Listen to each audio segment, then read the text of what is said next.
After 25 weeks of the regular season, with each club playing 22 regular season matches, we are down to 8 teams in the playoffs. And eventually, just here in a couple weeks, we'll have one reigning supreme. Welcome to another episode of League One on the Rocks. My name is Rich. You can find me on Twitter at I'm Rich, but I'm not. Man opposite of me is the man, the legend. You can find him on Twitter at Mediocre Ace. Brian, how are you? I am doing good. Playoffs are upon us, man. It's a great time. Uh, This is a great Whittled it time. down to 8 teams now, so may the best team win. Exactly. Don't have to be the best to get into the playoffs.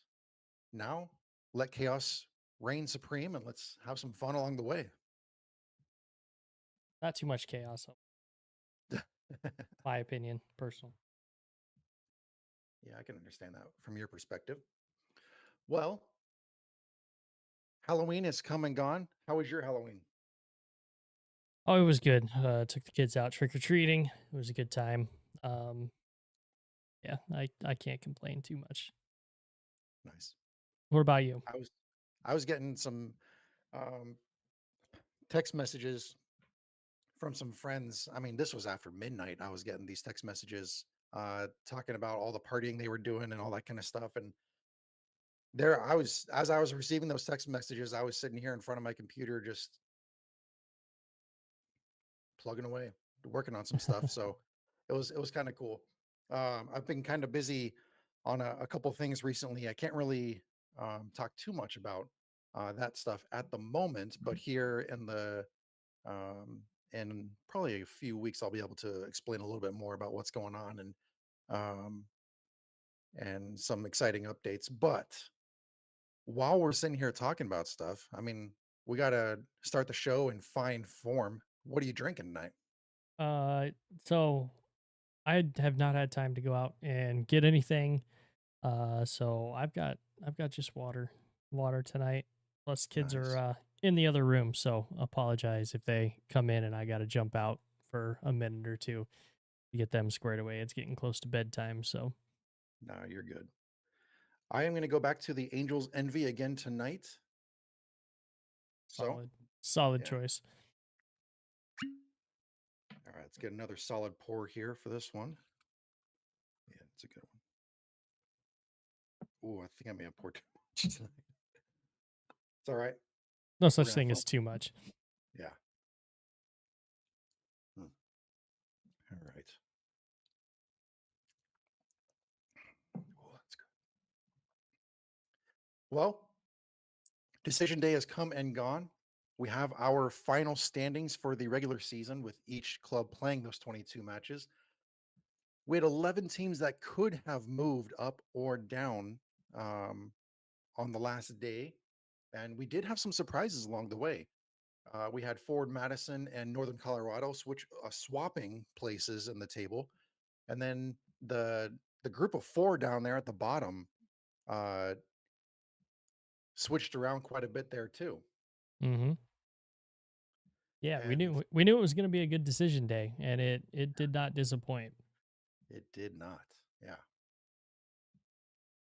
So we can jump straight into the decision day recap. I mean, every match was played on Saturday, Yep. and we started off with a early kickoff. I think Omaha kicked off at what 4 p.m. Central Time. Or Central. Yep.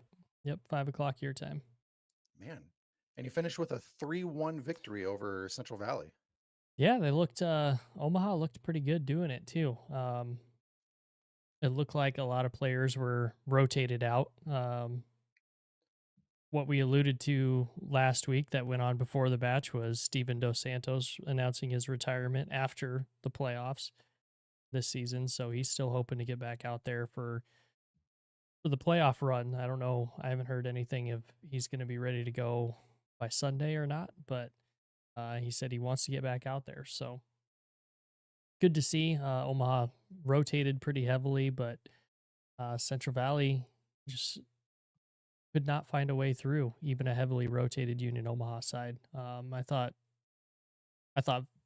Fuego played really hard for the whole entire match. It was, I think, just the depth of Union Omaha, which was a big talking point at the beginning of the season. The depth guys kind of showed that they're good from top to bottom. Yeah. Yep. And there was a really cool moment. Our friend Tim over at Ranting Blue Penguin Media, after the match, he was waiting for interviews in the tunnel that leads up to both of the locker rooms. And having just come off the loss, these Fuego players are walking up the ramp to go to the away locker room. They just put themselves on the brink of getting the wooden spoon. They finished their season. They're not going to the playoffs. They're walking up the ramp. They have all these reasons to be dejected. But at the top of the ramp was Tim waiting with his daughter, and she had a video that she was recording. And these Fuego players ended up taking time out of their evening to be a part of his daughter's video. Nice. And that is such a class act from the Fuego players. They put aside the emotions of the evening, of the result, of the entire season, really, and made time for this young girl and tried to make her evening even more special. So credit to the Fuego players that stopped to be a part of that moment, and that was really cool. Yeah, definitely.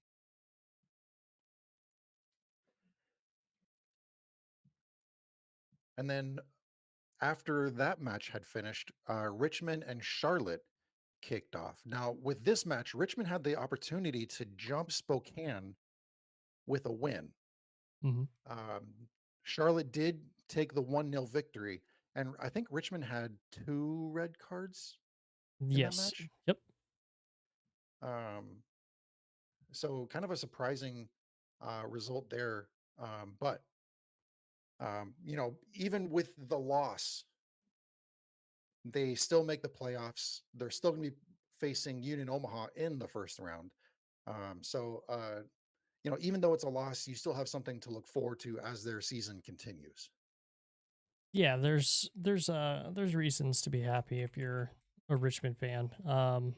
You are going back into the playoffs. You do have the toughest first round matchup out of everybody.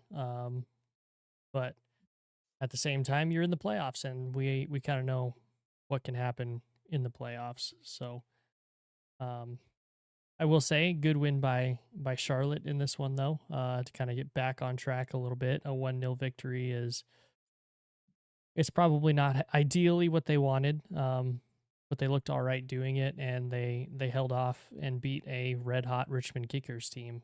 So I know we talked about it last week. These are two teams that kind of were on the opposite ends of the run spectrum here, and I think Charlotte tried to right themselves a little bit because they have a tough matchup coming up in this first round as well, playing Forward Madison. Yeah. And that was Charlotte's first win in 6 matches. So a vote of confidence for them as they head into the playoffs too. Hmm. Yeah, definitely needed. We talked a lot about momentum last week, and um, we talked about it last week, and it just momentum is everything going into these playoffs. So Charlotte's going in with a little bit of momentum, and some other teams are as well, which we'll get into. But it's always good to get that win the weekend before. Yep. And after the Richmond Charlotte match, we had an absolute drubbing in the Peach State Derby as Greenville hosted Tormenta, finishing with a 5-1 victory. Yeah, man, that Tormenta did looks like a team that was out of playoff contention in that one, and Greenville looked like a team that was trying to right themselves. And um, yeah, not much to say really about this one. Tormenta with that loss finishes 10th in the league standings, and Greenville didn't really have too much to play for. They were really only going to be in the fourth or fifth, so they were playing for a home playoff spot in the first round. They got the win and built that momentum going into the offseason. But yeah, 5-1. I mean, you probably saw it a lot better than I did, Rich, but it did not look great. Unfortunately, I did have a better perspective because I was sitting in the press box for this one. Um, Full credit to Greenville. They look good. Hmm. Hard to criticize them. Um, Gio coming in here saying I saw it better than both of you did. Yeah, that's Yeah. definitely true. But an interesting story, and this actually comes courtesy of Gio, so I'm glad that he's in the chat for this one. By virtue of having Richmond and Charlotte kick off before Greenville and Tormenta, Liam McKinnon knew what he needed to do to put himself in position to win the Golden Boot. Because in the Charlotte Richmond match, Obregon scored. So he put himself one goal ahead.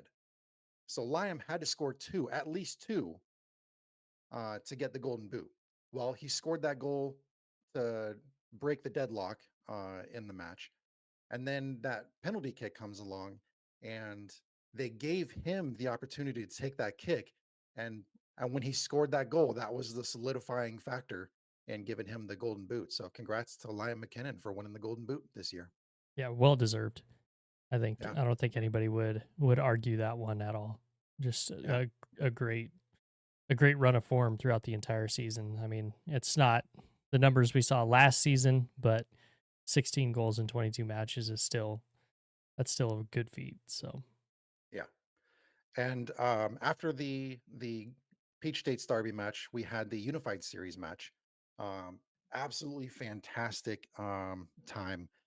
The Greenville soccer ops people did a great job of quickly converting the field to the Unified Series dimensions.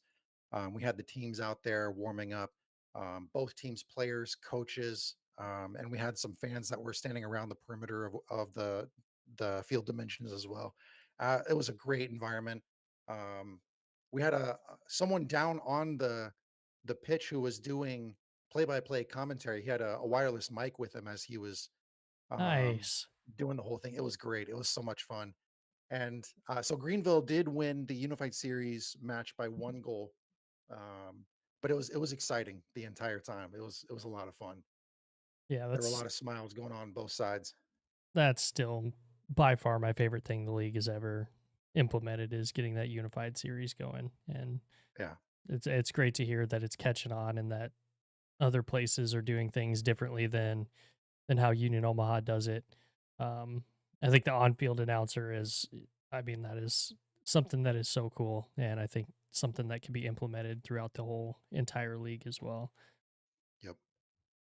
And after that was all said and done, I got to hang out on the pitch afterwards and chat with Gio and Leo for a little bit. So it was good to see those guys and chat with them.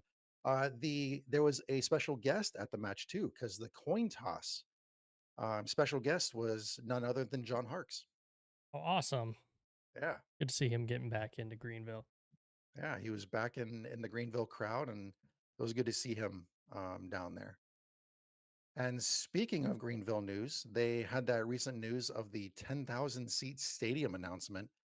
So congrats to them for having a stadium development plan. And man, that's going to be exciting. I think you guys finally got it. I'm happy for Yeah, you.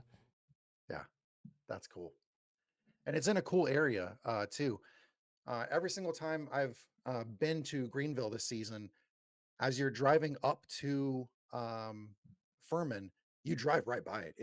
I mean, it's on the side of uh, the interstate, so you can just look off to your right, and I mean, you can see the exact area where the stadium's going to be going. It's cool. Now, is that in Greenville proper, or is that in a suburb of Greenville? It is a suburb. Hmm, Yeah. interesting. I knew that was going to come from you. We also got Ewan in the chat talking about since Greenville is getting the 10,000 seat stadium, asking Greenville to the championship. Question mark. 10,000 seat stadium, a team with the pedigree of Greenville. That seems like a pretty good fit, and that might be what they're angling for. Um, I haven't heard anything specifically about them going up to championship. I don't know what their contract says or anything like that. So, um, just personal opinion of mine. Probably. I think they're probably angling for for a bid to move up to championship. Um, Whether or not that's in the cards for them or not remains to be seen. Like I said, I don't know what their contracts look like, but I I I think the championship would be happy to welcome one of the winningest teams in League One up Absolutely. into The championship. winningest teams in the regular season. Yeah. And um, when you start talking about stadium and seating capacity and all that kind of stuff, just off of pure speculation, when you see new stadium development announcements and they mention something like 10,000 seats, it gives you a little bit of an indication as to the motivation of the club. So uh, we have no, proper news that we can announce. We have no official news to announce either. But I mean, sitting here, you and I we can put the pieces together. Yeah, generally when you hear the minimum number of seats to join championship, the stadium requirement is 10,000 seats, and you hear teams coming out and say, "Hey, we're building a stadium that holds 10,000 people."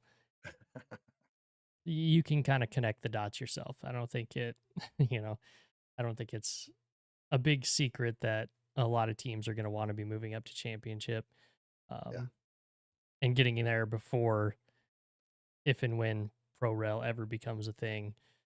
yeah, If you're up there before, you have a better chance of staying up than you would if you won your way in and tried to do it the next season, I would assume. So, yep. Got another comment from you in here and coming in here saying, to be fair, that suburb is a part of a large mixed use development, which is true. If you're driving by that, you see that there's a lot of development happening. So it's an exciting area for Greenville to be a part of, and there's some exciting opportunities for them as they continue to build that stadium. yeah, I agree. But even the event for the stadium announcement looked like it was a good time. Ooh, Gio coming in saying a Charleston rival would be so much fun. I totally agree. I would love that. That would be so cool. More rivalries. Yeah, All the rivalries, give them to me. yeah. And NCFC is already, just north of them, so there's a border battle right there. So that'd be awesome. Let's get some more teams in the Midwest, though. All right, let's Yeah, let's do that. yeah. And then after the Greenville Tormenta match, we had Chattanooga and Lexington. This one was going to be the one that was going to solidify who got the wooden spoon. If Chattanooga won, regardless of Fuego's loss earlier in the evening, Lexington was going to get the wooden spoon. But the script said otherwise, and Lexington came out with a 3-0 victory. Yeah, Lexington came out and looked like a team that was put together to move up to championship and look like one of the most expensive teams in the league. Um, just pretty completely dominant from start to finish. So, um, yeah, I mean, it's a little late in the season to be playing up to your potential, but good for them to get a win on the last game of the season and build that momentum moving up to championship next season. Yeah, and they made it exciting too because it was the late stages of that match before Lexington started score. I think the first goal was scored in like the 82nd It was minute late. or something like that. It was Yeah. late. So then to have 3 goals in that small amount of time, I mean that yeah, you're certainly making things exciting. Hmm. So, with Lexington winning and Fuego losing, the 2024 wooden spoon went to Fuego. Yeah, They're it's the like third Fuego's the third team to ever receive the award. And in doing so, they are also the third team to repeat as the wooden spoon winner. yeah, it's a unsettling trend. You had Orlando City B in 2019 and 2020, NCFC in 21 and 22, and Fuego in 23 and obviously 24. So, ugh, it's a curse that they're looking to be breaking next season, Yep. guaranteed. They don't want to be the first three-time wooden spoon winning team. Yeah. Well, with all those teams that are going to be joining next season, there's a greater chance of them avoiding the wooden spoon next season, but Yeah. they control their own fate on that one next season. Another good thing, by virtue of Lexington beating Chattanooga, they started the evening in 12th place, in control of winning the wooden spoon. By the time all of the full-time whistles had blown in on decision day, they jumped up to ninth place. So they were the first one out of the playoffs. 3 points off a playoff spot. Yeah, Tough. that's pretty crazy. That's so tough. Yeah. And then you had Tormenta dropping down to 10th place when they controlled their destiny for most of the season. They sat around that 6 to 8 number for the entire season and just unfortunately for the last part of the season just kind of unraveled. So um but Lexington impressive coming out. Definitely didn't want to finish the season with the highest payroll and the lowest rated team in the league. Um so good on them for getting that win. That's a good win. Sends them up. Yep. And then the match that was capturing a lot of attention heading into decision day, Northern Colorado hosting Forward Madison. This one was the battle for second place. Mhm. Yeah, you have Northern Colorado coming out on top 1-0. Um, interesting match. I think this was one of those where these are two teams that a lot of people are the two other front runners in the fan poll that was put out by uh, the league. Union Omaha obviously controls most of that stake. Granted, it is a fan vote, and there are generally more Union Omaha fans online than there are any other team. But aside from that, the other two teams being Forward Madison and Northern Colorado. So yeah, a fight to control second place. I mean, they're both still going to be in the same side of the bracket, so one would assume, I'm not going to give my picks away, but one would assume you would think the second and third teams would make it to the semifinal. But um, yeah, just one of those matches we talked about last week. We didn't know how these two teams with their offensive approaches would end up handling this match. And I thought it was going to be higher scoring than this, but a 1-0 victory for Northern Colorado is huge. That puts them in in control and potentially with home field advantage on that side of the bracket. So Yeah, NOCO has been clearly dominant against teams in the top four. They have earned the most points against teams in the top four this season with 12 points across 6 matches and 6 points collected at home in 3 matches. So I mean they are certainly displaying themselves as a huge threat heading into the playoffs. They may be what they're in second place now, right? Northern Colorado, yep.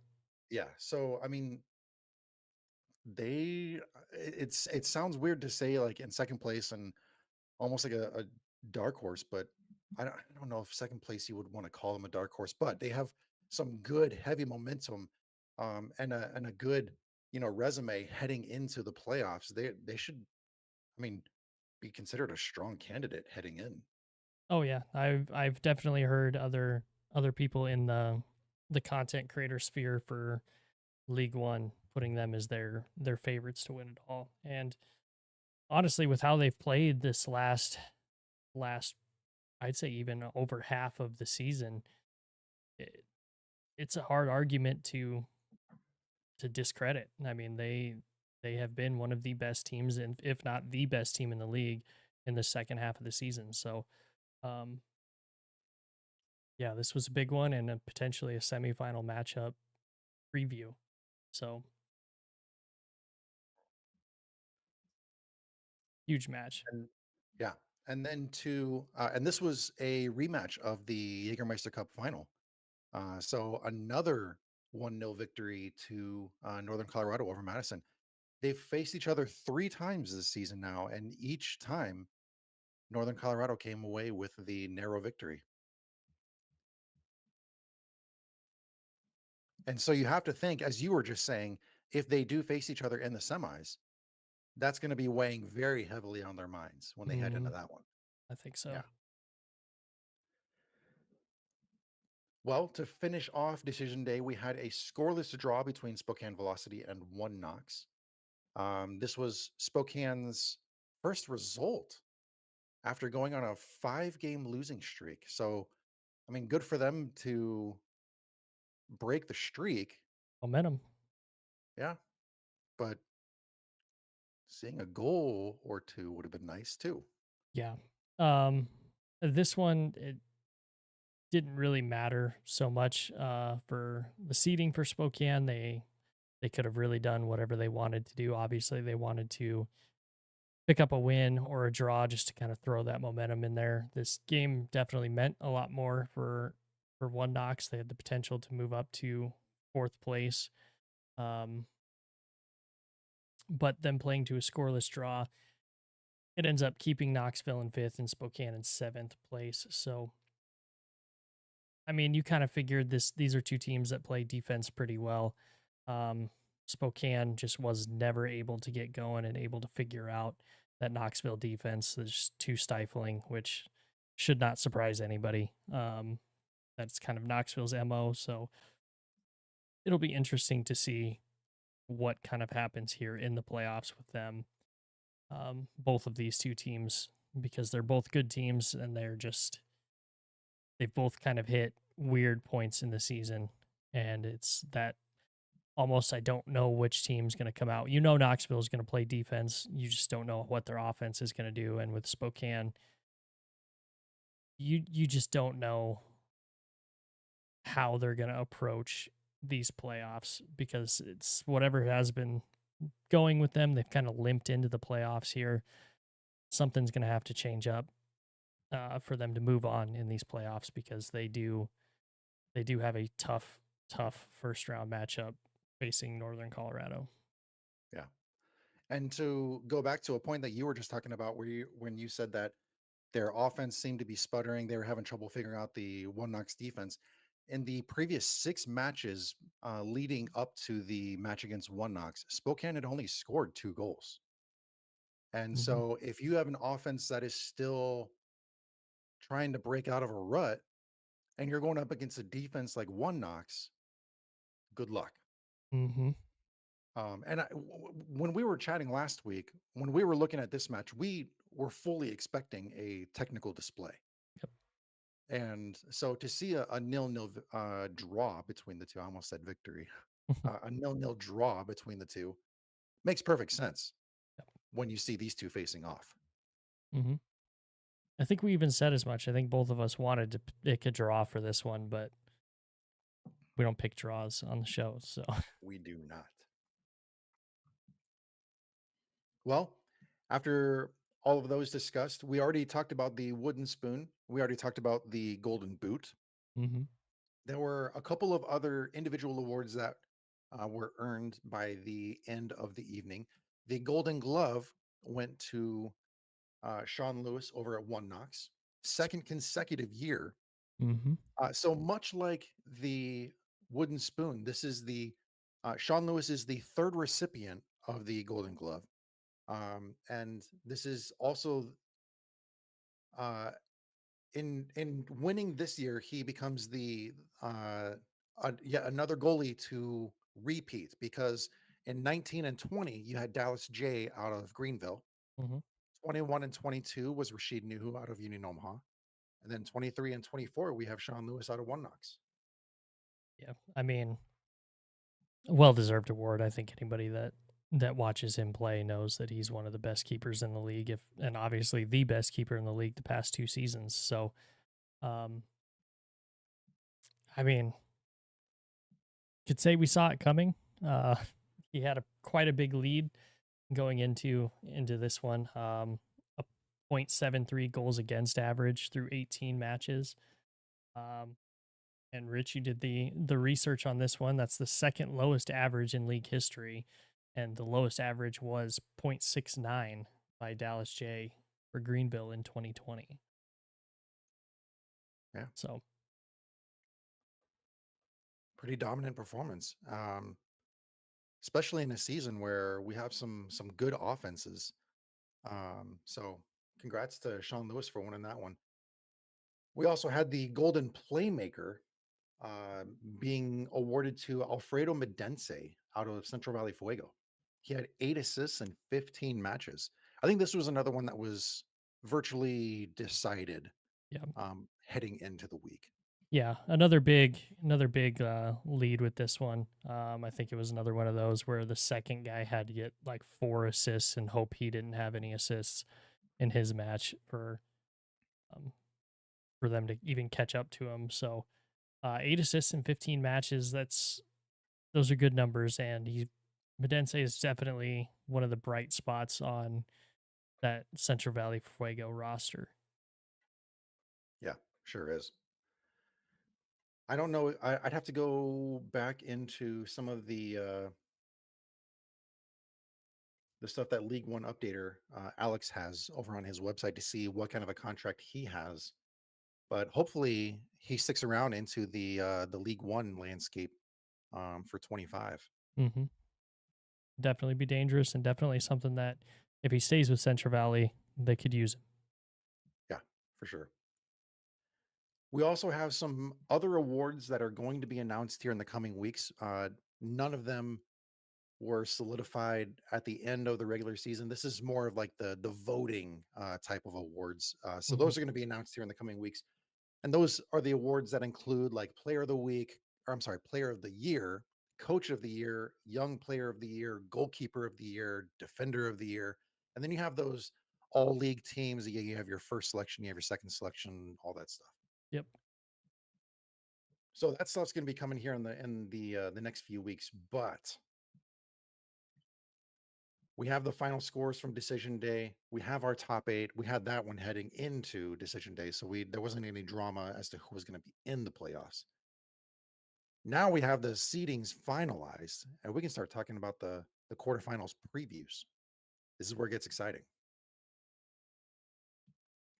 And the first match of the quarterfinals is the one that for me is the toughest to decide. There's another one like in if we were to rank the four matches by how difficult it would be to predict, this one for me is the toughest to predict. Oh, agreed. Match one, Saturday, 2 p.m. on ESPN Plus. Greenville Triumph, the 4 seed, going up against the 5 seed, One Knox. This is a good one. Yeah. This is a really good one. Now, if you look at the all-time series, you have Greenville with 4 wins in 6 matches. They did draw once, so One Knox did have the one other victory.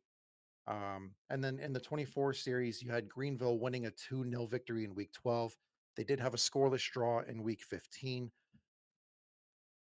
All of that does seem to lead to, an obvious pick for Greenville.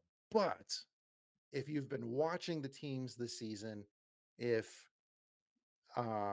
if you look at some of the stats that we're going to be throwing at you, man, this is a tough one to decide. Hmm. Yeah, I think you've got two teams here with similar mentalities as far as what they want to do. They want to both be defensive. They want to have the other team kind of hold on to the ball more, but not really do much with it. Their defense is going to try to stifle the other one. Um, they're going to try to force bad passes and capitalize on them. Um, this season, granted, it is been more of Greenville's MO. They've been able to convert more of those chances. Um, but the as the weeks have gone on, in their first matchup this year was in week 12 where Greenville scored 2 goals, but the most recent one in week 15 it was a 0-0 draw. So there's precedent for One Knox to be able to cut out those potential goals from Greenville. So this one is definitely going to be a defensive match. I don't see this one being a high scoring affair by any stretch, and wouldn't be surprised to see this go into extra time. Yeah, I totally agree with you. And to go off of what you just said, um, in One Knox's 11 away matches, 6 of them were a clean sheet from One Knox. In 4 other matches, the opponent was only able to score 1 goal, and only one match in those 11 away matches for One Knox was the opponent able to score 2 goals. Nobody scored 3 or more. So that's how low One Knox's defense is locking down and holding their opponents. Hmm. This this is an incredible One Knox defense.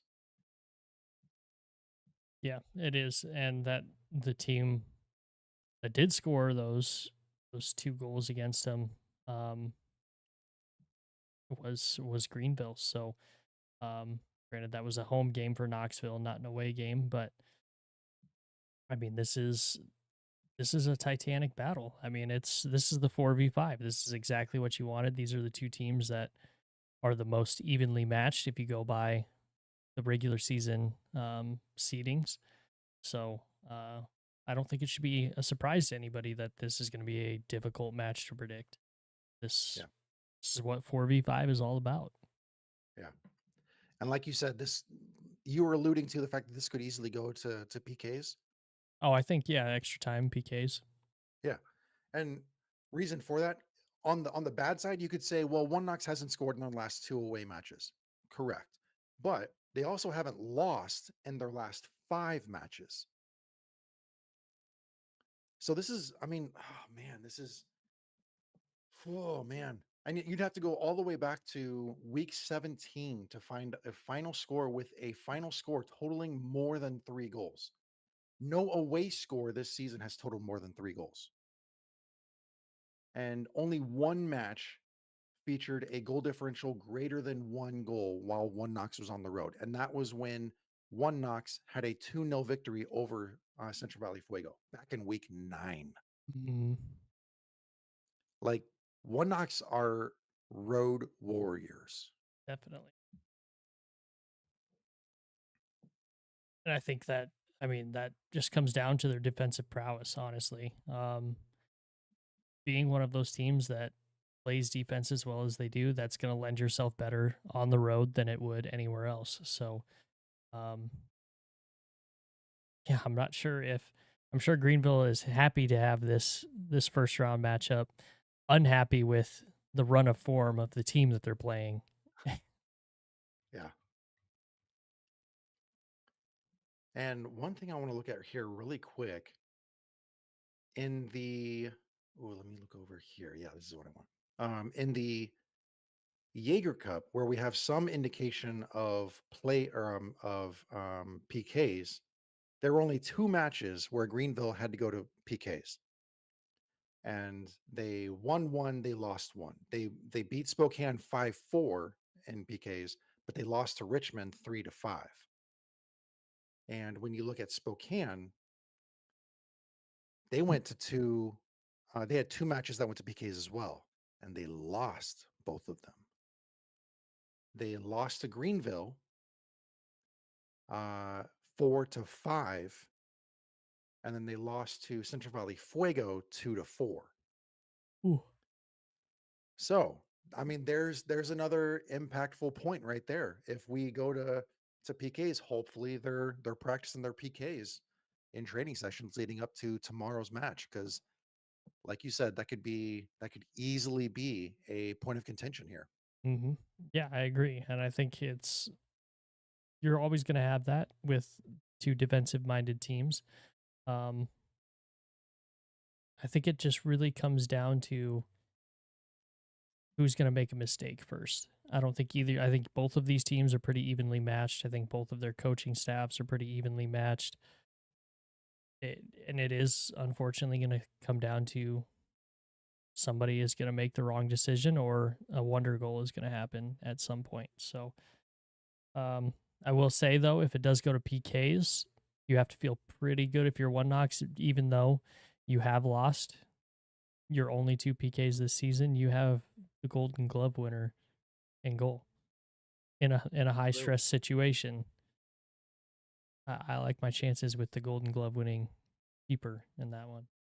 And I'm so glad you bring that up because while you have the Golden Glove winner on one side, you have the Golden Boot winner on the other. You do. You do. My mode of thinking though is the Golden Boot winner can only score once. The Golden Glove has a chance to block 5. So, Ooh, that's good. I like that. and you got to play it's playing the numbers game, man, because what is it? I think I always make this stat up on the spot, but 80-20 to the penalty taker as opposed to the keeper, Yeah, somewhere around there, whatever it ends up actually being. Yeah, PKs favor the taker, not the keeper. So yeah, it's another interesting element to throw into it. yeah. It drives me nuts that in modern PK situations, they really contain the keeper. Like the keepers aren't allowed. If you look at the current laws of the game, they aren't allowed to touch the posts before the kick. Um, and they have to stand like on the line, and I mean, they're so constrained. Yet the kicker is allowed to do this long run up, and they're allowed to play mind games there, but the keeper's not allowed to play any. Hmm. Yeah, That's stupid. yeah, I'm not really big on that either. I say let the keeper do whatever routine he wants to do as long as he doesn't come off his line. Who cares? Yeah. And that's why, I mean, obviously I'm a Villa fan. And I love Emmy Martinez. But when you see like when you go back and watch the PKs against France from the World Cup, all the mind games that he was playing, let him do the mind games, Mm-hmm. man. If they're allowing the penalty kick taker to do the long run up and to, do all the flourishing and all that kind of stuff, let the goalie have some fun too. Mm-hmm. Yeah, I'd definitely say so. Um, Although I will say, I think Emmy Martinez is the one keeper that consistently gets away with doing pretty much whatever he wants before a PK. So, Oh yeah, he does. Yeah. I mean, he walks out to the dot, he throws the ball to the side, he talks to the player, gets in their head, he hits the post, he jumps off the line to make the ref reset everything. I mean, he does everything to get into the player's head. hmm, Yeah. But it's entertaining as hell. yeah, I'll give you that for sure. And when we look at some of the the stats for this match, if you look at the course of the regular season, um, One Knox has only scored 9 goals on the road. They've only conceded 6. So Greenville really has a difficult task ahead of them. And like we said back in week 12, they did have a 2-0 victory. So they have contributed to a third of those goals. Oh, they did that on the road too. So never mind. So, I mean, this is, I don't know, man. This is a One Knox team that can really lock you down. It's going to be interesting to see how they do against an offense like Greenville. Greenville likes to maintain possession, Hmm.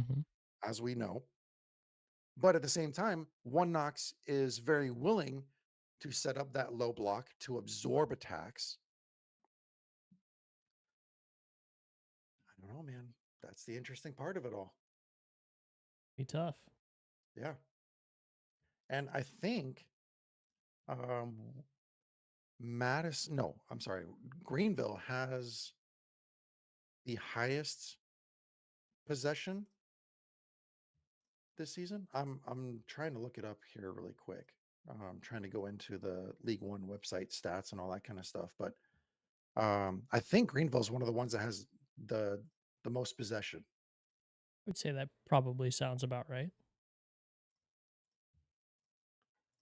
Do, do, do.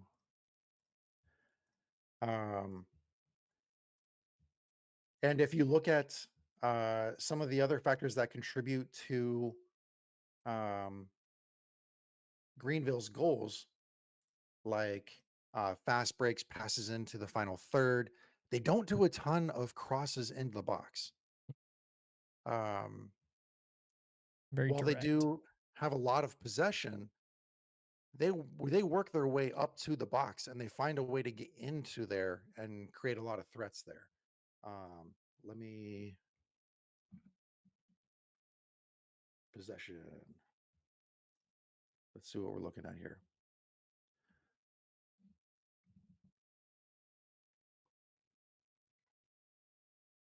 Oh, it's actually Ford Madison who leads in possession. Greenville is in second. Interesting. Well, yeah, I mean, Greenville in second also makes sense. So, Yeah. But with all that said,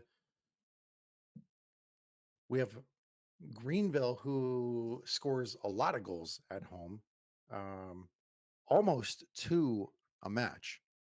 They do mhm, concede an average of one goal a match when they're at home. Um, the vast majority of Greenville's goals come in the second half.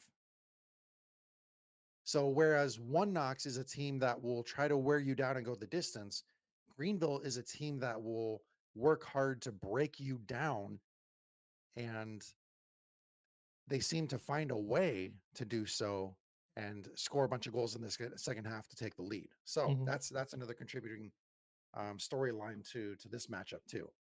yep,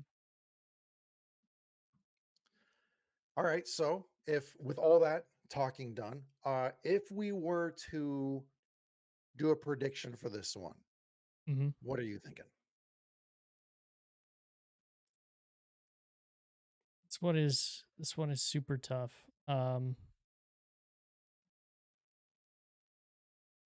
But a team staying at home scores a lot of goals at home.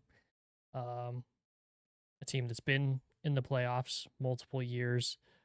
Uh, I got to go with Greenville on this one, but I do think it goes into extra time. But I think Greenville gets it done in extra time, and I like Greenville 1-0 in extra time,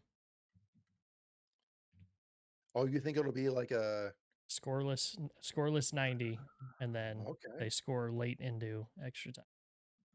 Ooh, man, you're looking to give me a heart attack. Um,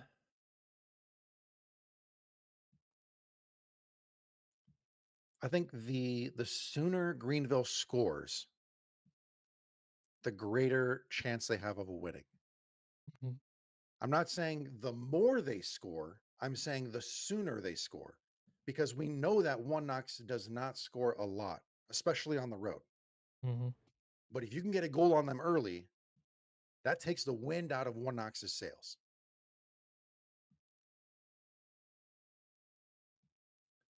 Oh man, I like your prediction a lot. I'm also gonna go with a Greenville victory, but I'm gonna say since you took 1-0, I will take 2-0.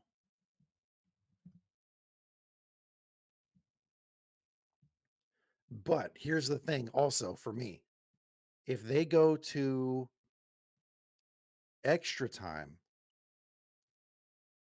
my confidence starts to sway away from Greenville and in favor of One Mhm. Knox. If they go to PKs, oh man, that's scary. Yeah, I would actually give I would actually give the confidence to Greenville in that situation because I think Greenville would be better at taking PKs. see, I'm the opposite. Regret. I think if it went into penalties, I would shift over and say that Knoxville takes it. If Knoxville can take Greenville to penalties, I believe in Sean Lewis. I think he'll get the job done if it goes to penalties.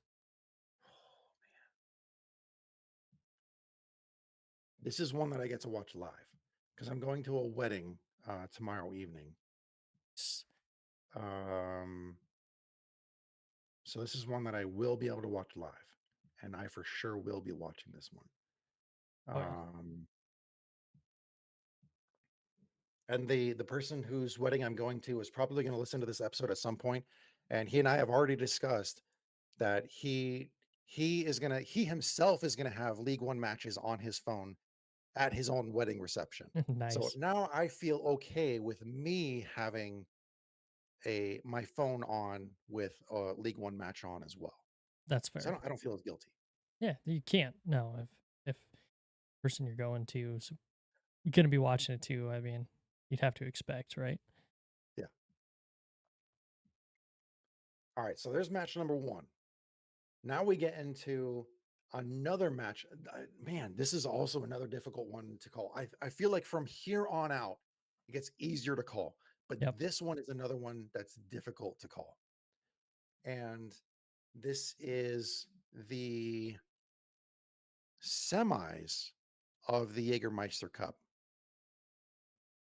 This is a rematch of the semis of the Jägermeister Cup. This is Forward Madison, the 3 seed, hosting the number 6 seed Charlotte Independence. Mhm. Saturday, 7 p.m. kickoff, ESPN Plus. Ooh, first ever playoff match for Forward Madison. Yeah, that's gonna be great for their fans to kinda reward them for their their stellar season again. 2nd place, I believe, in the league as far as final attendance goes for the season, so another great season for their fans. They're finally get rewarded with a home playoff match. Um, and honestly, I'm a little bit on the opposite end here with you, Rich. I think this match is definitely one that is easier for me to call. I I think if you look at the kind of run of form these two teams have been on, um, Ford Madison obviously finishing in 3rd place, potential to be in 2nd place. Their their current run of form being 2-2-1 as opposed to Charlotte's 1-2-2. Um, I feel like personally, I think Madison is a more rounded team. I think they are probably a team that will make the semifinals. But the thing that they have to be concerned about with Charlotte Independence, and we talk about this every single week, is Charlotte is going to look to play through that midfield, and they're going to look to make those decisive passes, and they're going to play a match that is it's very technical. And I think that is a game that if Madison gets sucked into playing that game against Charlotte, it's going to be a long night. Because the thing that forward Madison does so well is they have the freedom, and we know this from talking to Matt Glazer before the Jägermeister final. These players have the freedoms to make decisions on the field and to what plan is going to work. Uh, but we see Charlotte all the time using that against teams. If they can figure out what your second and third options are, they will attack them in different ways. Charlotte is just a very, very smart team. Whereas more forward Madison plays a little bit more emotionally and more physically. I think Charlotte is going to look to make this a technical game and get Madison to play with the emotion rather than their heads. And I think that to me is the only way that Charlotte would be able to win this match. They're going to have to get into forward Madison's players' heads, and they're going to have to force them to do things they wouldn't normally.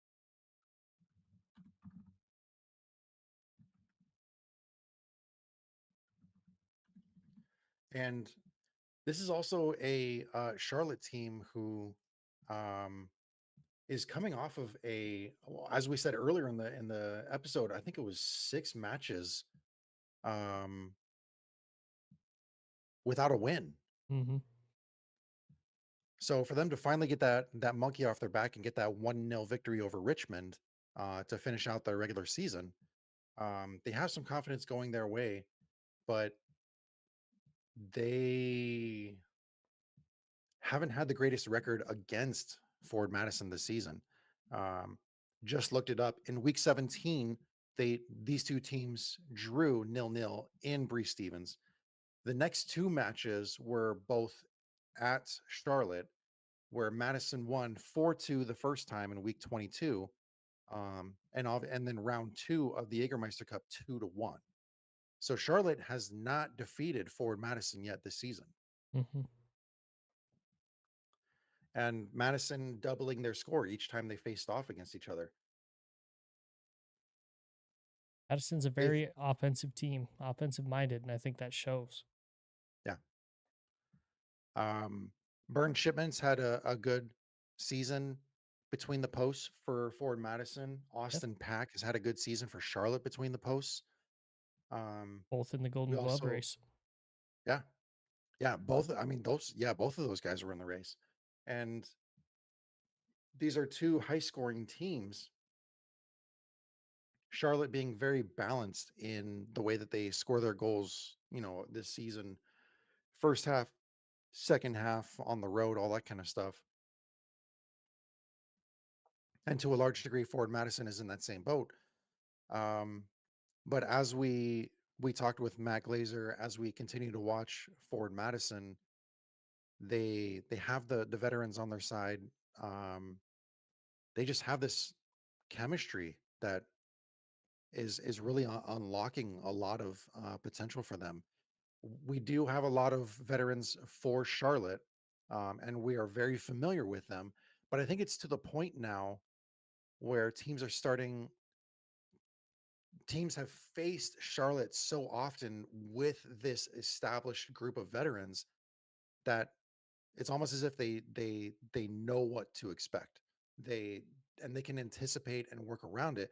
Whereas Forward Madison, this is another year of a revamped roster, um, with with plenty of turnover there, and the players they've brought in this season have injected a lot of chemistry and a lot of flair that have proven beneficial for Forward Madison. Mhm. Yeah. um, yeah, I mean, I completely agree. I think it's definitely, as you said, Rich, people have figured out how to play against Charlotte. And obviously Forward Madison has. Um, these teams on paper are pretty evenly matched.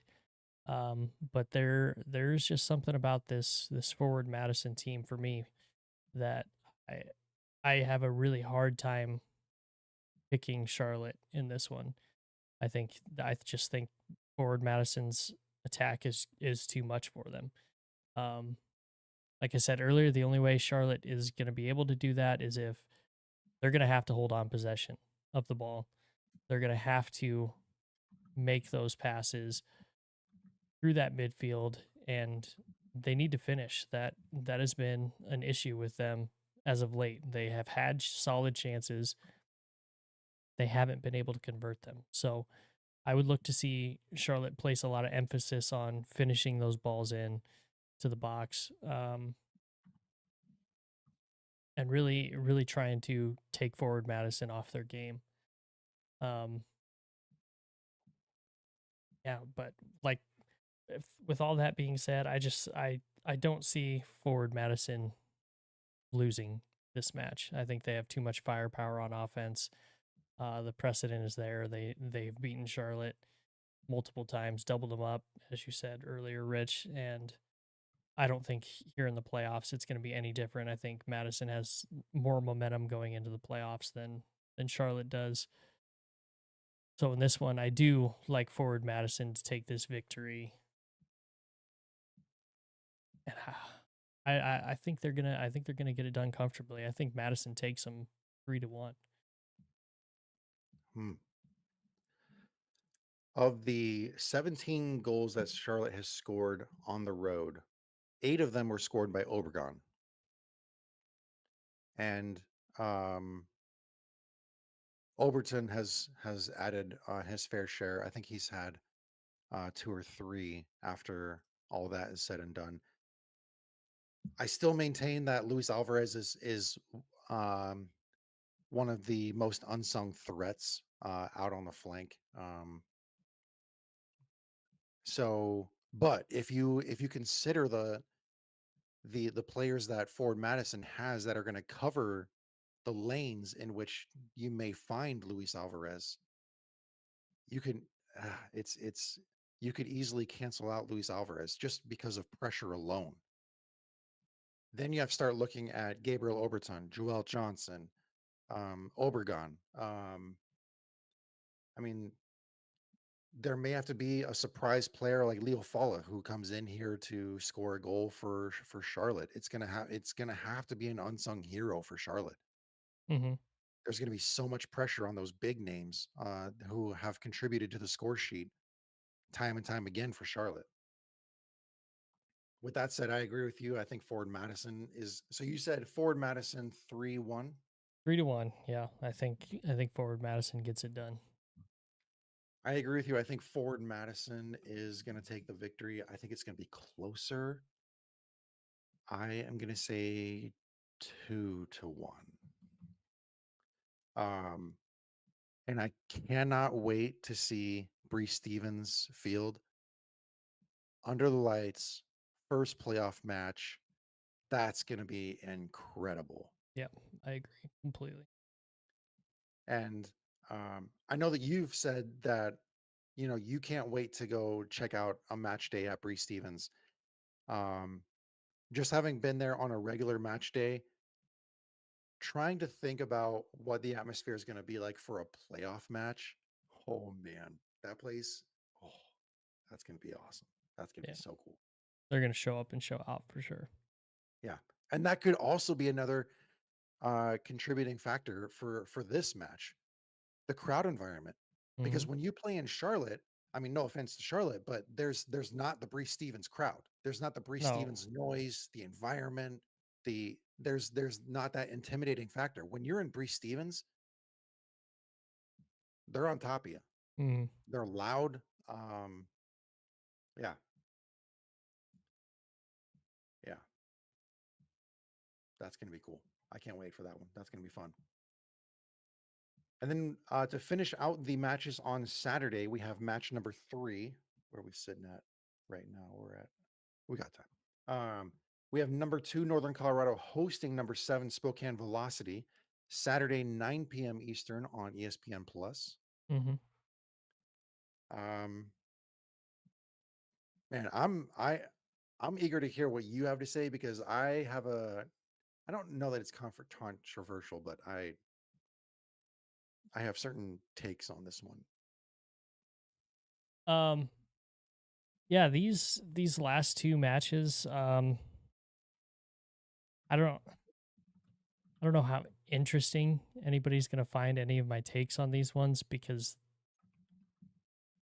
I mean, in this one specifically, you have Northern Colorado coming in. They've won their last 5 matches. They've been the hottest team in League One for quite a while now. Um, they've scored 34 goals this season. They've only given up 18, so that's a plus 16 goal differential. You look at the velocity; they've scored 26 and given up 35 for a -9 goal differential. I, it's just so difficult for me to not pick Northern Colorado in this one. I think there's just so much firepower on this Northern Colorado team and a Spokane Velocity team that has not been playing very great the past few weeks. So it's tough, honestly. As it sits right now, Northern Colorado is my front runner as well to win the league. I think they're just playing really, really well.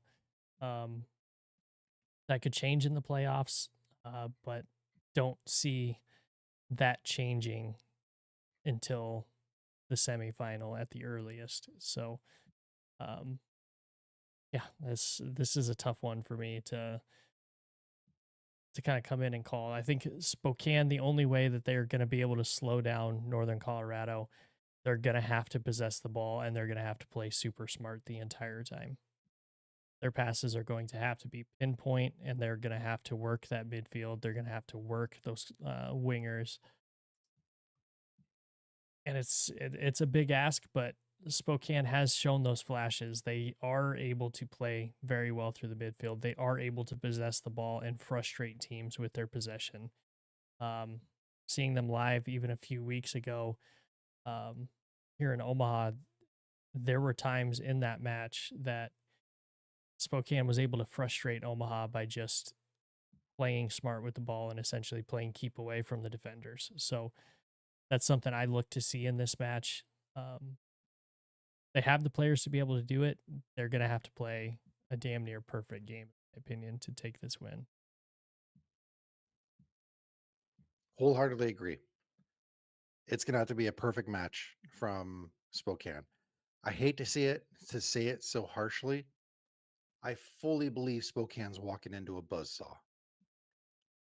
Um, Spokane is winless in one, two, three, four, five, six, seven, and they're in in their last 7 matches of the regular season. They've only scored 2 goals in their last 6 matches of the regular season, and they're going up against Northern Colorado,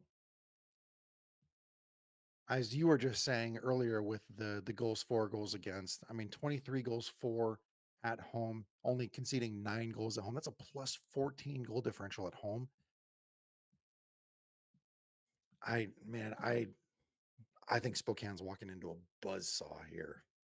Um, and just when we look at the season or the series between these two, they matched up twice in the regular season, twice in the Jägermeister Cup.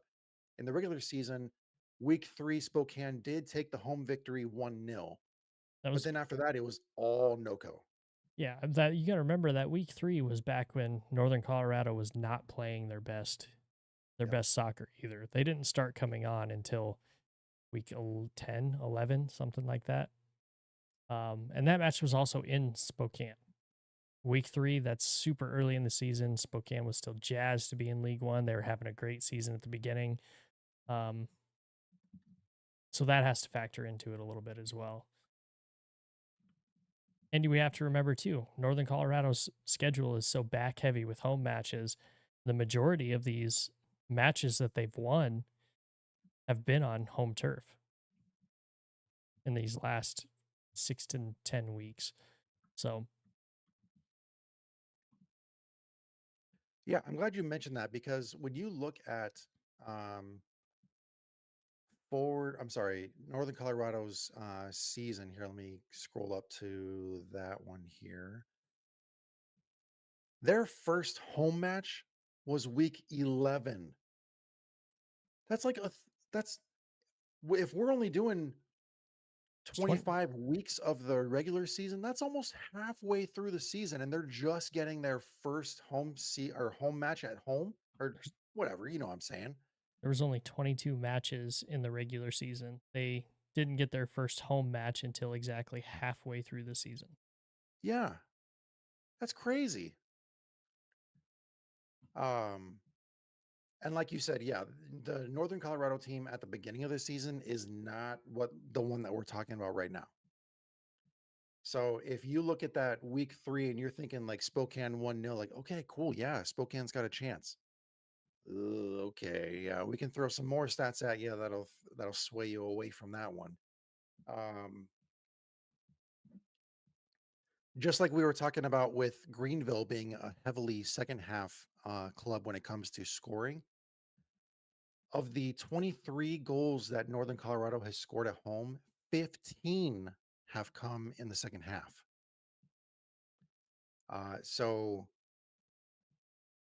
This could be due to the altitude with teams coming in, um, a war of attrition, and they finally break down, and Northern Colorado breaks through. Um, could also just be because of just the relentless nature that Northern Colorado plays. There are a few teams in League One who play the high press at such a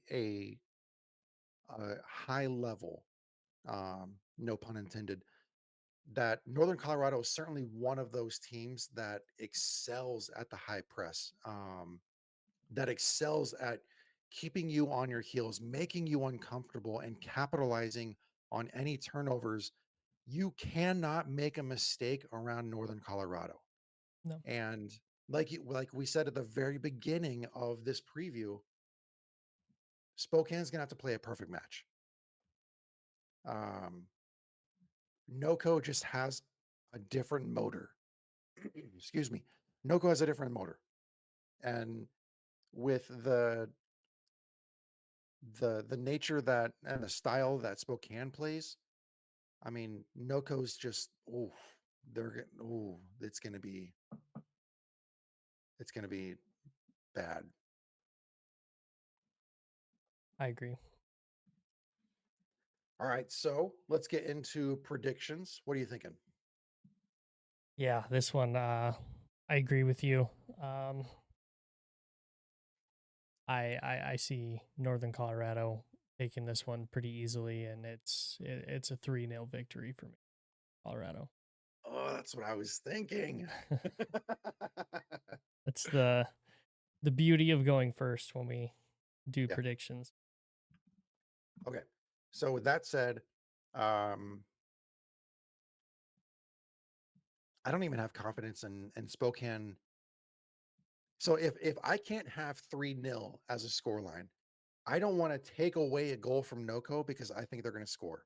Um, and at the same time, I don't want to give a goal to Spokane because I don't think they have the capacity to do so in a playoff match.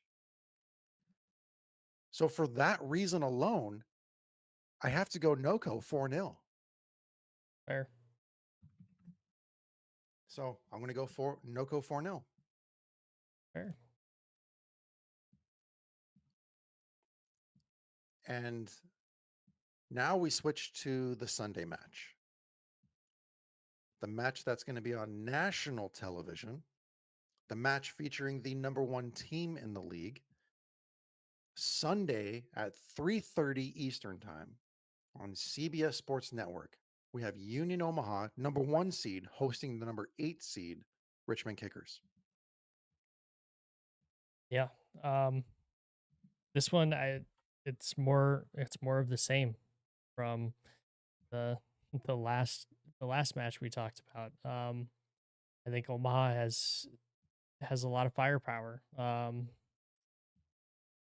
And I think Richmond is a better matchup against Omaha than Spokane is to Northern Colorado. Um, Richmond did draw Union Omaha in week 22. That gives them a little confidence. But in week 18, Omaha beat Richmond 3-0. So, um, I mean, Omaha, high scoring offense, great defense. The best team in the league, the highest scoring team in the league, uh, the best goal differential team in the league, going up against Richmond with also a -9 goal differential.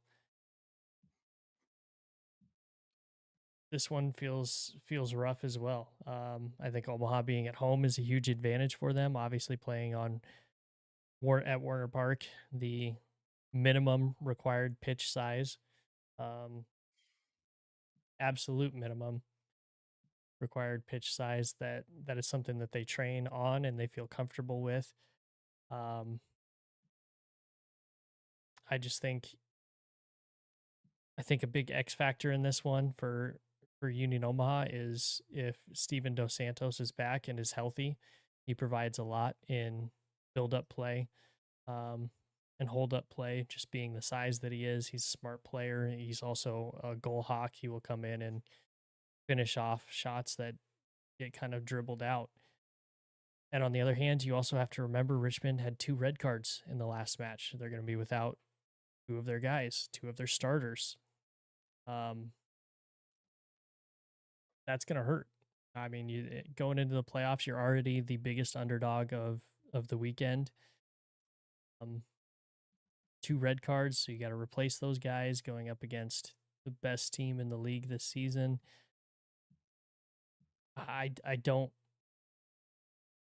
unless Richmond's going to have to play a perfect game and Union Omaha is going to have to play a bad game for this one to go Richmond's way. In my opinion, I feel just as confident that Union Omaha will win this one as I do Northern Colorado beating Spokane.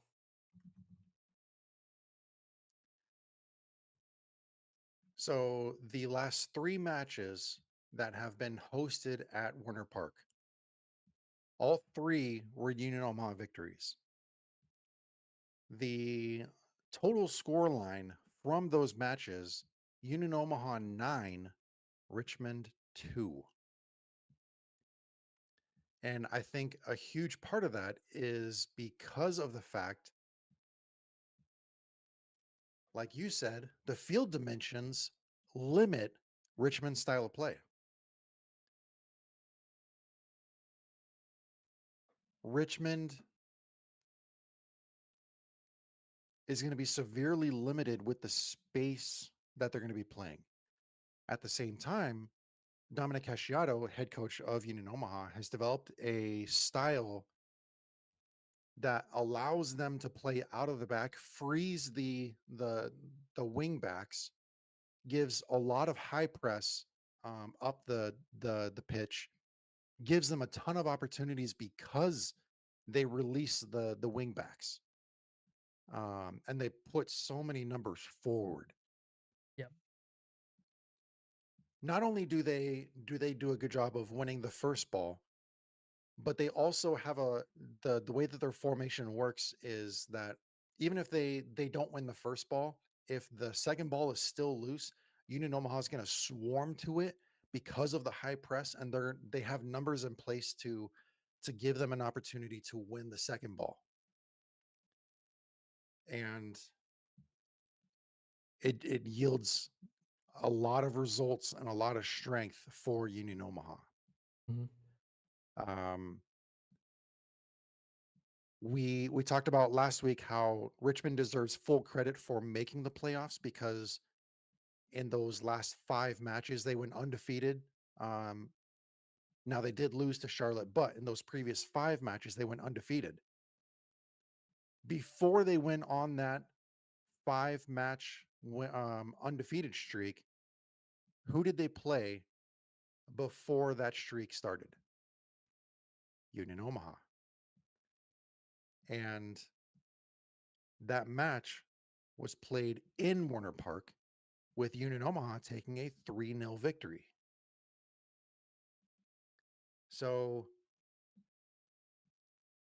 Richmond is still coming into this match with confidence. Yes, like you alluded to, they are missing 2 players. They're missing Dakota Barnathan and Landon Johnson. So they do have to make up for those players. Yes, they are missing Adrian Billhart. I think he's still out for the rest of the season. So they're missing some players due to suspension. They're missing a player due to an injury. They do have some concerns there. They still have confidence heading into this one because even despite the fact that they went down uh 2 men due to red cards against Charlotte, they still only lost 1-0. Mhm. So this is uh, as much as I want to say that Union Omaha is going to dominate this one, I still think that Richmond is heading into this one with the right amount of confidence and that sort of like playoff swagger, um, that they should be able to contend in this match. I, s- I, but once we get into the predictions, I think my vote is going to be very much in line with yours. Well, Rich, go ahead, take it away. I'll give you the first shot on this one. Okay. Um,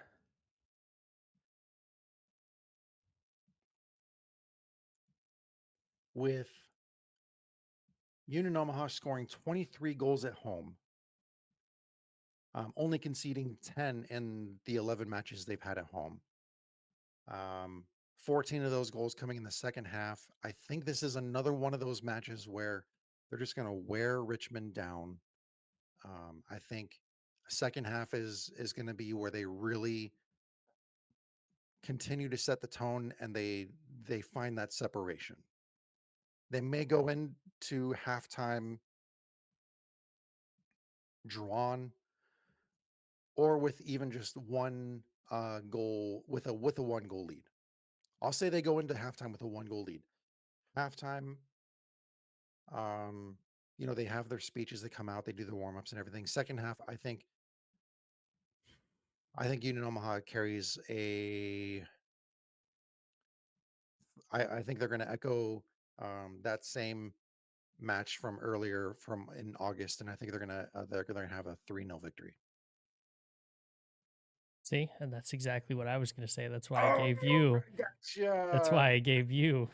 I had a sneaking suspicion we were going to be thinking the same way on this one.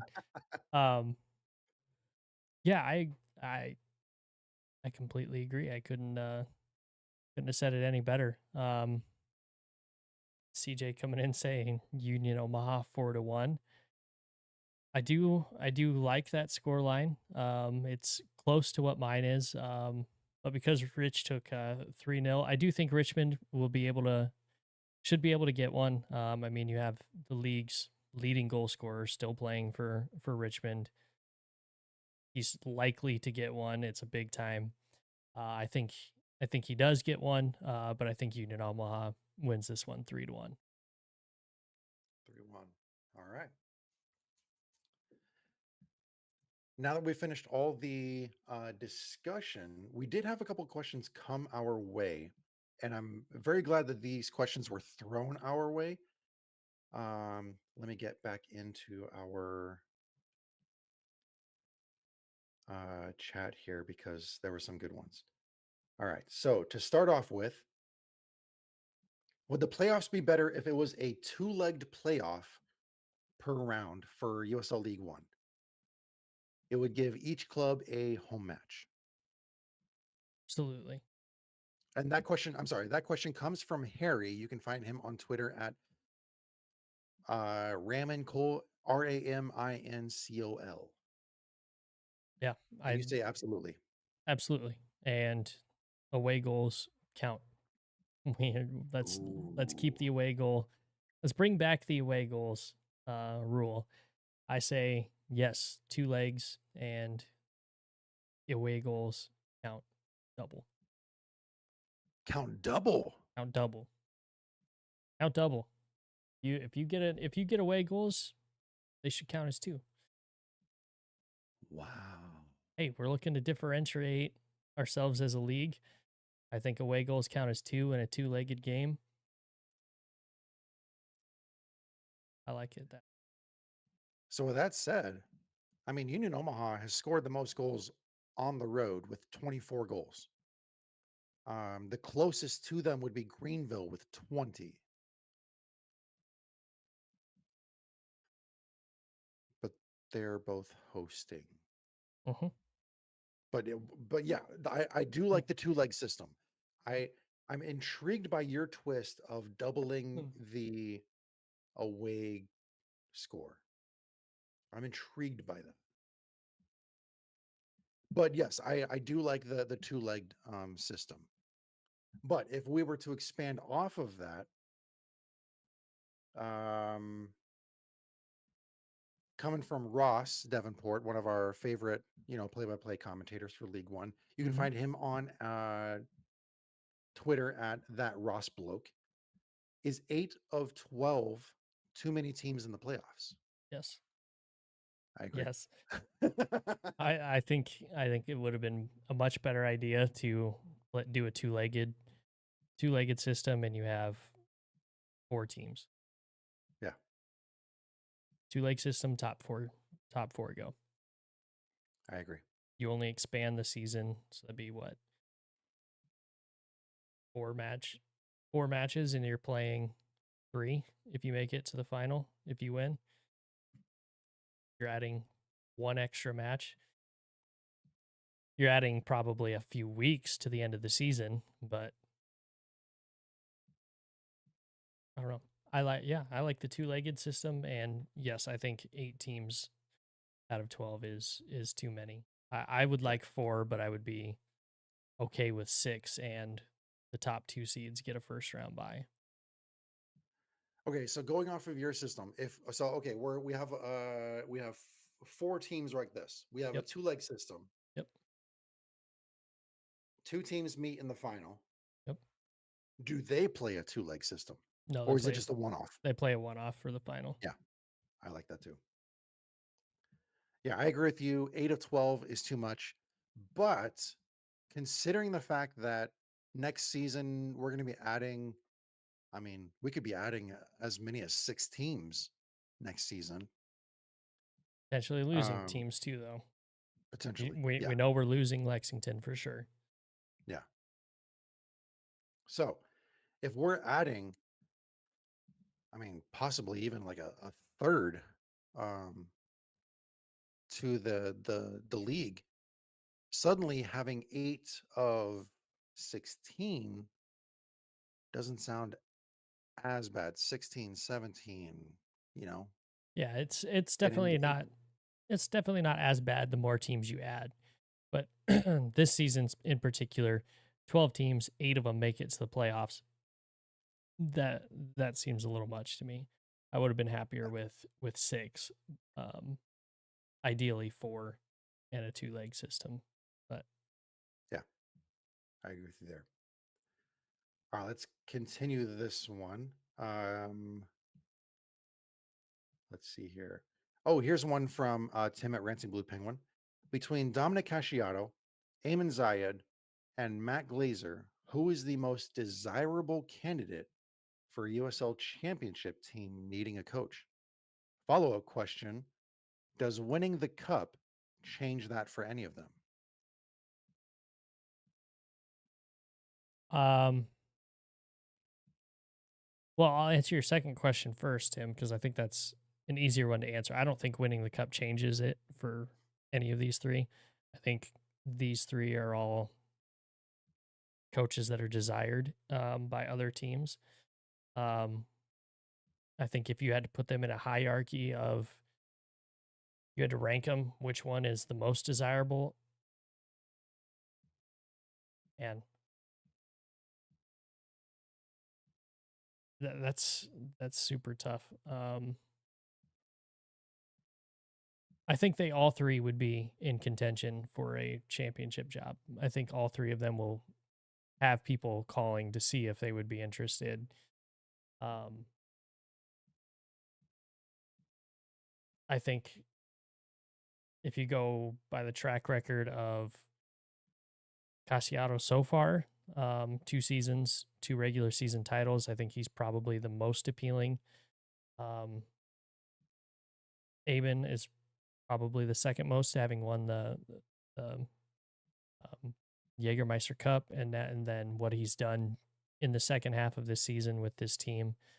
Um, but Matt Glazer making it to a final, and the way that when you speak to Matt Glazer like we did, you can tell that he understands the game at a different level, and he's able to put a lot of trust and guidance in his team, which I think a lot of teams in championship are going to appreciate his style, would appreciate his style of coaching, of giving players as much agency to do what they want to do and can think they need to do to win the match. I think that would be appealing to a lot of teams. So all three of them have great prospects. I think any team in championship, if one of these three coaches were to want to move up with the team that they're not currently with, I think there's definitely any championship team would be calling to pick one of them up. Yeah, I agree with you. I think without bias, Dominic Casciato, um, of these three, without bias here, I think he would be the leading candidate. You mentioned the past 2 seasons, Union Omaha has won the regular season. They broke club records and league records en route to doing so.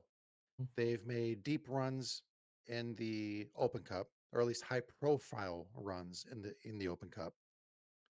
But if you take all of that away, this is where he starts to separate himself from Eamon Zayed and Matt Glazer, because there's a greater pool of results to look at when it comes to Dominic Casciato. When he joined El Paso, he revamped their offensive approach and turned them into a different team. So he has shown the ability to do that on the championship level. Mm-hmm. Now you give him a team where he can make the ultimate decisions, have the say of the style and all that kind of stuff. as the head coach, and this is what he does at the League One level. Now, at the same time, Eamon Zayed, from day one, Northern Colorado was just pedal to the metal, all gas, no brakes. I mean, this team was just gunning for it. Eamon has a great eye for recruiting players and finding their strengths and incorporating those strengths into his system. Um, so that would be highly uh, sought after in the championship realm. At the same time, with Matt Glazer, if you are able to give him the players that he wants to and create the system that he wants to, you see the team that he has before him here, and you see the style of play and the results that he can get from his players. Once he has the players that he wants and he can play the style that he wants, I mean, he's able to show that he can lead a club in the right direction. But of these three teams, I think the most desirable candidate would be Dominic Casciato. Fair. Yeah. I think at championship level, here's another factor to consider here. At championship, there's less of a desire to develop than there is in League One. You're at a higher level. You should be um, developed enough that you should be able to step onto the scene and prove yourself. League One, you can kind of break, the mold. You can make a name for yourself. Championship, less so. Um, so that kind of takes away a little bit of Amon Zayed, but at the same time, if you look at the players that he's had and the way that he's worked with them and the way he's able to plug them into his system, it's incredible what he's been able to do out there from day one too. Hmm. So yeah, that's my answer for that one. So thanks to Tim for throwing that question at us. Do we have any questions in the live chat? We do not. Any other questions in Twitter? We do not. You got anything else you want to say? Um, no, it's just everybody get out there and support the teams this weekend. If you're close, definitely go. Make sure you're there. Um, it's gonna be a fun weekend, so looking forward to it. Yeah, yeah. Certainly going to be a great weekend of League One playoff action. Certainly some exciting matches coming our way, and it's going to be exciting to talk about all of them next week because it only gets better next week. Each week, that tension and all that kind of stuff just continues to build. So it's going to be fun. All right, everybody. Well, that is another episode of League One on the Rocks. And just finished doing the quarterfinal preview. Can't wait to talk about the semis next week. We are in the semis already. Oh, it's crazy.